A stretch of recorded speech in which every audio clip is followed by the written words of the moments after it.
Okay, I want to show you one of the slickest features I think that's on the graphing tool on the Inspire handheld, and that's the ability to create little sliders. So these are I commonly use them when I teach about transformations and stuff. This is a document that I made, and I'm going to go through and show you how you can make things like this. So I put little toggle bars on the equations. So let's go over to the next page, Control over. And we just have a generic linear function, mx plus b, and I have a little button here that will change the value of m equals 5, m equals 6, 7, and we can change the value of it. And we can move it around with just these buttons. And I can change the y-intercept. Now, a linear one isn't really too fancy, so if I do Control right and go over to the next one, now I have a parabola, and I've got B and C, I've got a vertex, and I can hit these and move them over. Now, so this really starts making your graphing tool and your Inspire, it shows its dynamic capabilities, where it's not just a static graph. We can actually use it as a learning tool. And pretty much I teach transformations, I have the kids just play with this and they figure out what's going on. And then if we can go to another one, because these transformations work fairly similar for all types of functions. So I have this coefficient. If we change this on my absolute value graph, we see what happens. Oh, we see what happens if it goes negative. And then now here's a cubic. Now this one's got all three, so we can see what happens when A changes, when B changes, C changes. I made that one go a little too far. And on a rational function and on a square root. Okay, I'm going to show you how you can put these in, and we can make some pretty slick looking things. So let's get a new document. So if we go Home, New Document, do we want to save? No, we don't. Well, let's get a graphs. So let's just try doing the linear one first, and then we'll try doing maybe a little more complicated, like a vertex form parabola or something. So let's just type it in. We're going to type in mx plus b. Now, you have to be careful with what I just did. I just did this wrong. If you want to type in mx, you're going to have to put a times in there. Otherwise, it'll read that as variable mx. And it'll think mx is the name of a variable. Because you can name a variable anything. We could name it apples if we wanted. So we got to put m times x so it separates them. All right, hit enter, and nothing happened. It's because we don't know what m and b are yet. Your functions always work as an f of x function, so x wasn't a problem, but it was the m and b. We need to tell it what m and b are. So we're going to go to Menu, Actions, and we're going to go all the way down. So hit that arrow, and it's thing B, insert slider. So let's click that. And it's going to ask me what variable. Well, we want it to be variable m. And if we hit tab, now let's think. This is our slope. So I think 5 is reasonable. -5. Actually, let's go back up. Let's make it to 10. That'll be pretty steep. But any more than that, it's just going to be not very practical. So hit tab again, and let's make the maximum. Oh, whoa. Okay, sorry. Your value, we're going to make it 1. This is the value it'll start at. This is going to change the first time we use it. Value is what it's going to be set at. There's our minimum. There's our maximum. And step size, I don't want to leave it at automatic because I don't trust it. We'll put it at 1. Now, horizontal or vertical, I'll show you the difference in that. It's whether your slider bar goes up or down or sideways. We'll go ahead and leave it horizontal. Show variable, show scale, and I'm not going to check this yet. We'll come back and I'll show you the difference. Let's just hit OK, and there it is. So if we hover over to it, now we need to grab it. So you want to hit Control and then hit the center button, and that'll grab your hand. Let's put it over here, kind of out of the way. Yeah, down here. Hit Escape. That'll let go. And now we got it. We still don't have anything yet because we need to tell it what to make for B. So let's do the same thing. Menu. And you can just hit the keypad to get the piece you want. So thing number 1. And then we want thing B. It was hidden way down there. And we're going to use this for variable b. Value, let's make it 0. That's just what it's going to be set at when we open this thing. And the minimum, -10, maximum 10. That should be good enough. Step size 1. Now this time, let's make it vertical so we can see the difference. And let's make it minimized. Hit OK. So now do you see these little buttons? This is a little slider bar. Oh, and all of a sudden the graph shows up. All right, let's grab this and move it out of the way. So Control, tap the center, or just hold the center of your keypad down for about a second, and we'll put it down. I'll put it up here. Hit escape. Let's go. Okay, so now we've got it. And the graph showed up because we have a value for b and we have a value for m. So this is just our parent function, f of x equals x, basically, because m is 1 and b is 0. So here's the difference between minimized and non-minimized. So as I click this, it adjusts our b value. And if I come down here, now I don't like this one as handy because you have to grab it and slide it. So let's decide we don't like this one as much. So do this. We need to right click. So on the calculator, it's like hitting Control and then menu. So put your cursor right here. I'm on my computer, so I can just right click. But on your handheld, hit Control and then menu. And we want to minimize it. That's better. So we can see what happens as it rotates, as it gets steeper and steeper, as it gets less steep, when our slope becomes 1, as our slope becomes 0, what happens to the graph. So we could even talk about what this means. And then we can see it when it becomes negative. And the larger the number, the steeper it gets. So that's pretty cool. Let's make another one with a, let's try a vertex form parabola. So I'm going to get a new, let's do this. Let's get a new problem. So not if you hit Control Page, it'll add a new page. So I'll have 1.2. I'm going to go doc. Oh, I had Control hit. Stop that. Go doc. There we go. Insert a problem. And we want graphs. So I'm on 2.1. But see, now it starts over with f of 1. I can kind of start over with a clean slate. I don't want things already defined, but I want it in my same document. So let's type in our a times, we'll do x minus h squared plus k. So there's our vertex form of a parabola. If I hit enter, nothing happens because we haven't told it what to make a, h, or k. So we're going to go menu. We want thing number 1, under actions, and then slider. So let's define a. So let's think, probably by default, I want it to be at 1. I want my minimum to be, -10 should suffice. We'll set that to 1. Horizontal, hit tab, we'll bump to this.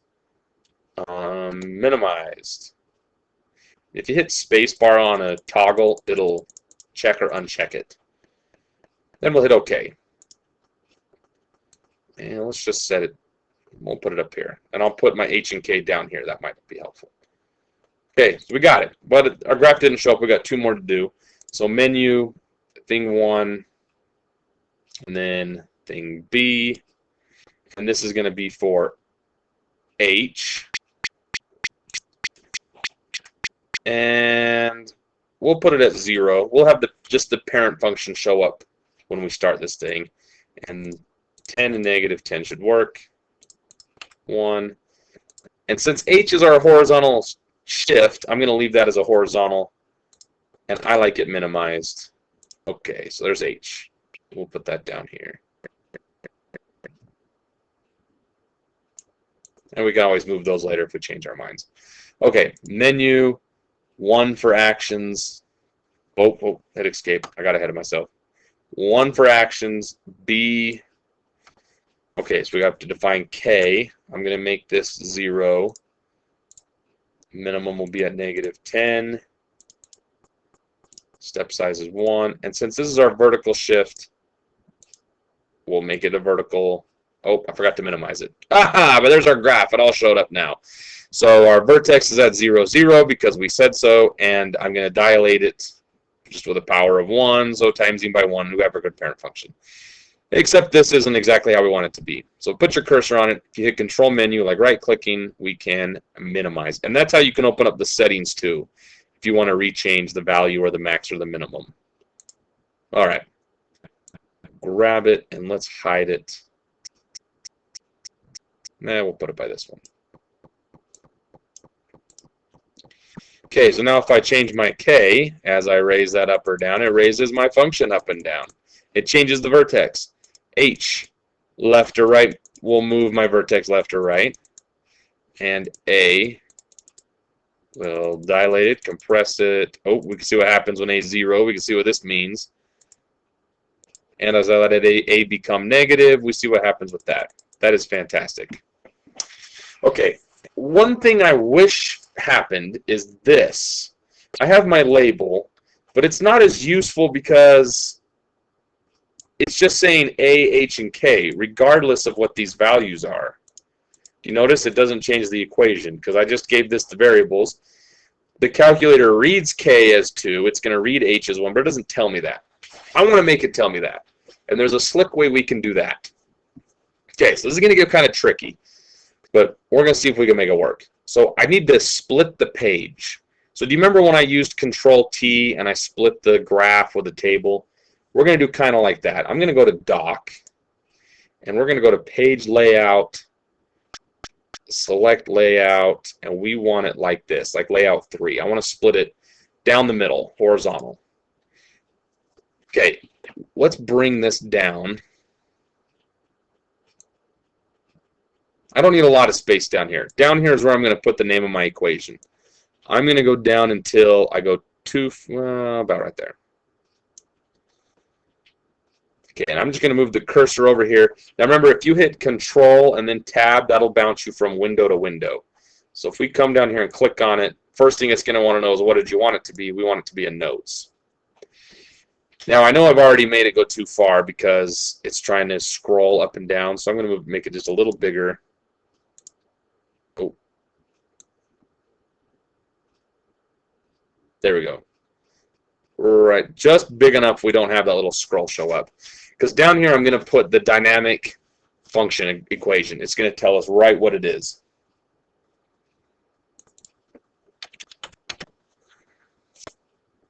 Okay, and I chose a Notes. That's what this is. So if we hit Control Tab, it bounces us back up to the graph, and we can click our buttons. If I hit Control Tab, it'll bounce us back down here. Okay, so what I want to do is I want to type in, we'll say F1 of X equals, and that's just text. It's typed in F1 of X. Now, I want to put the next bit in mathematically. So I'm going to hit Control M. Control M opens up a math box. So as I type in this, things will be the math version of it. So I want to hit A, and I want to activate that. So if I hit Enter, it bounced me down. I don't want to go down the line. I just wanted Enter to activate it. So if I hit back again, okay, so now it's telling me A is 1. So I have just text telling me F of X, F1 of X equals, and now I have a little math bit telling me A. Well, it's 1. And if I come up here and change it, it's changing this little A down here.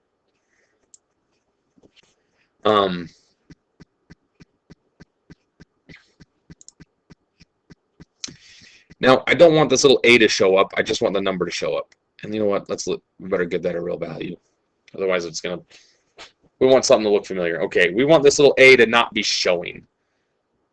So if I click on that and go to Menu, Math Box Options, and then Attributes, right here I could tell it to hide the input.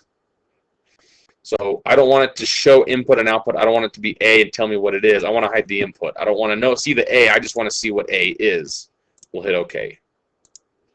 All right, and if you notice, it didn't happen right away till I clicked. And there we go. So now we just see a 1, and it put 1 with a decimal point. Okay, but that's good.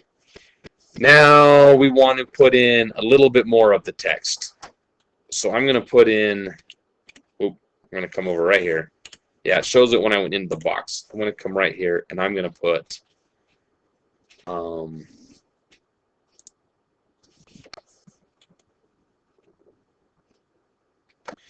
parentheses x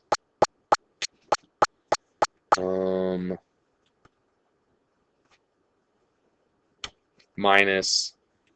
Okay, now I want to put in h. Right now I'm just doing text. I want to put in the variable h. So this is where I'm going to hit Control M. I'm going to tell it h. If I hit enter, now it activated that.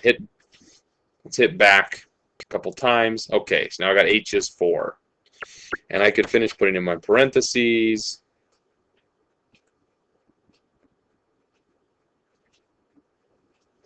We can add the exponent 2. Oops. Control Z. It wasn't quite how I wanted it to be. Control Z for undo. Okay, let's get that back. Okay, I don't want to see the h again. I just want to see the value for h. So again, put your cursor right here on it. We're in the box. If we hit menu, math box options, attributes, let's hide the input. Now if we click outside the box, now it just has the x minus 4. Okay, so now we can close our parenthesis with just text. Now we need to put a little squared on it. I don't want to just hit this squared because it'll slap up the whole math box thinking we're trying to square something. We just need a little text to show it. So I'm going to hit the catalog button over here next to the across from the 9. And if you go in your catalog, item 4 is every button and icon that this thing has. And there's a little superscript 2. If I just click on that, there. Now it's got my squared. And then I want to put plus. And now I don't want to just hit text K, because then that's just a text. We want it to be the math version K, the actual variable. So Control M, K, and if I hit enter, it brings me down. I didn't want to go down. I'm just going to hit delete back up. I just wanted to activate typing in the 2. Okay, let's put our cursor there in the math box and go menu. We've done this. This is our 3rd time doing the same thing. Hide the input. We don't want to see the K. We just want to see what it is. Hit OK. Click out of the math box, and there we go. So if you move your cursor back up here and hit one of these, you'll see that it changes the letter, and now down here we can see it change the equation. Now what I want to do is I don't want some of this to be in green and some of this to be in black. So come down here. Now if you hit Control A, that grabs all. This works on a lot of different documents on your computer. This is a common computer shortcut. Control A grabs everything, or I should say a Windows shortcut. Anyway, let's change the color. So I'm going to hit Control menu, like right-clicking, and we can go to color of the text. Let's see, that's kind of faded. Let's go with this magenta. And click out of it, and there we go. So now I have it. Now I have my dynamic equation to represent my dynamic function as I move it up and down, as I change my A value. Awesome. Okay, that's it. That's some pretty heavy-duty stuff for making your own sliders. I think it's pretty slick. It's a fun way to dynamically make these, and there's all other sorts of ways you can use these too. So I think this will wrap it up with all the graphing things we could do for now. If you have any questions, you can always put them in the comments or anything. All right, thanks for watching.